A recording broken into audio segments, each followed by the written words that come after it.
What's going on? Are we live? So, back to the channel. Welcome to Church Bubble. This is James Smiley. And if you like the video, make sure you like the video. And make sure you're subscribed to the channel. Do me a quick favor really quickly. Hit that subscribe button, guys. We are growing really fast. We just started. This channel is really doing well.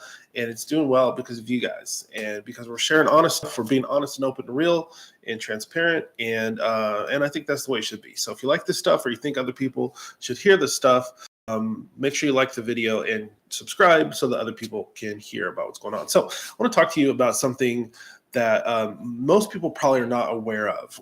Did you know that every major church that you know, almost every major church, will only plant in certain neighborhoods?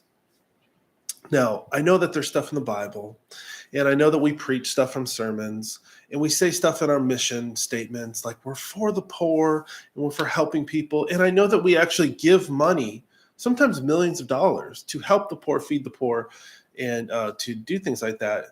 But I want to tell you a secret about growing a big church and becoming financially independent as a pastor. And it is, I learned this first in 1999 or 2000.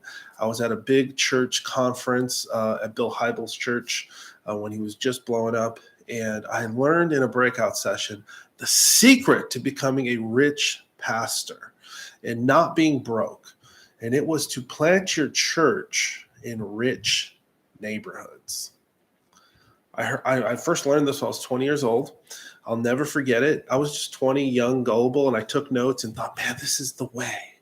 But as I got older, I started thinking, wow, this is kind of interesting that Jesus said to go to the poor, to be amongst the poor. In fact, in the Bible, it's interesting that Jesus's ministry was done in and amongst and with poor people most of the time.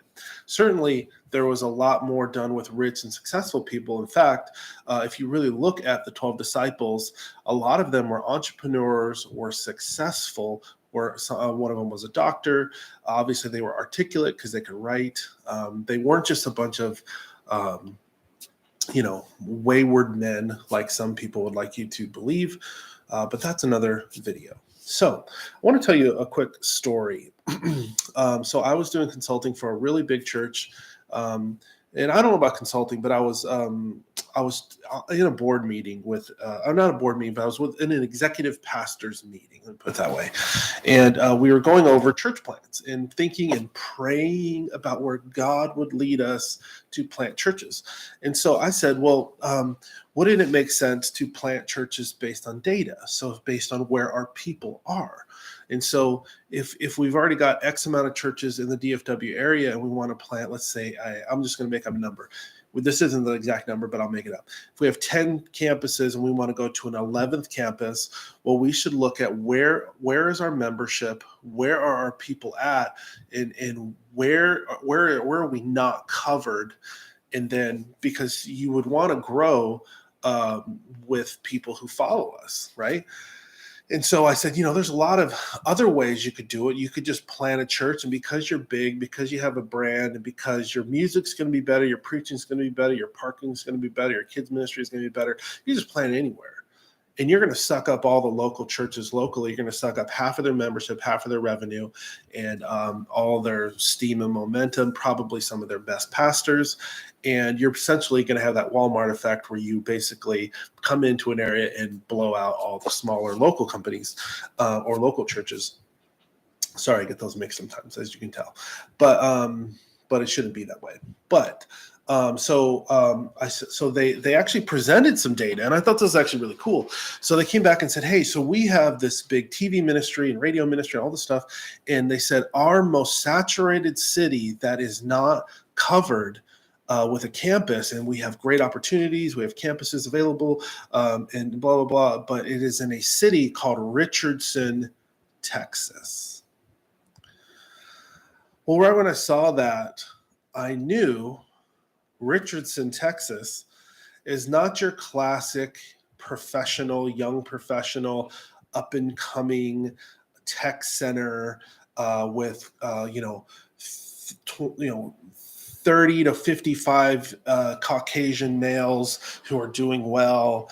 And in fact, it's a mostly minority, subprime neighborhood in city. And in fact, you know that because you see, I did consulting for things like Boost Mobile, helped start that company, some other startups, tech startups. And one thing I learned is like when you see like a Boost Mobile or payday loans or those kind of things, you are in a subprime neighborhood. If you go to a gas station and you see lotto tickets, you are in a subprime neighborhood. And so lo and behold, we think about it, pray about it, and no one believes that God is saying, move to Richardson.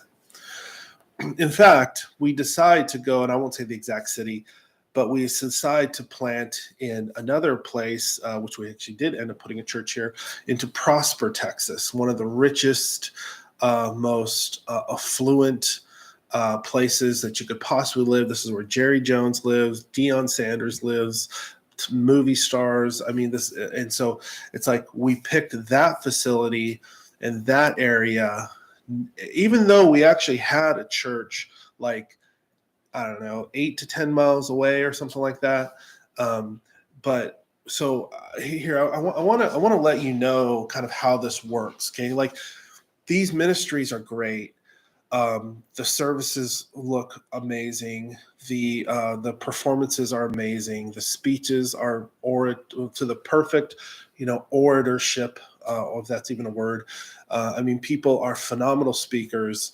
They're very well prepared.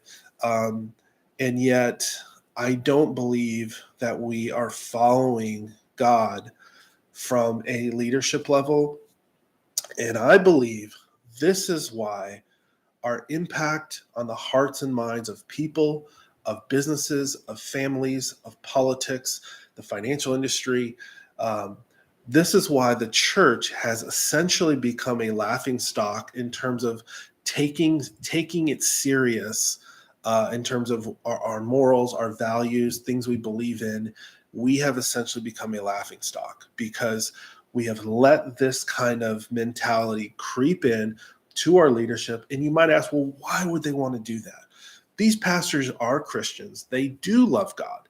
They do hear from God a lot. They are sincere. How could this happen?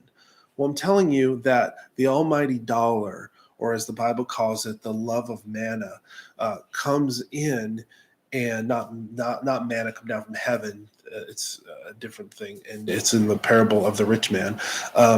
But the love of money easily creeps into decisions, and all of a sudden we just happen as leaders to hear God saying things that pay us well, that build a financial legacy for us and our families.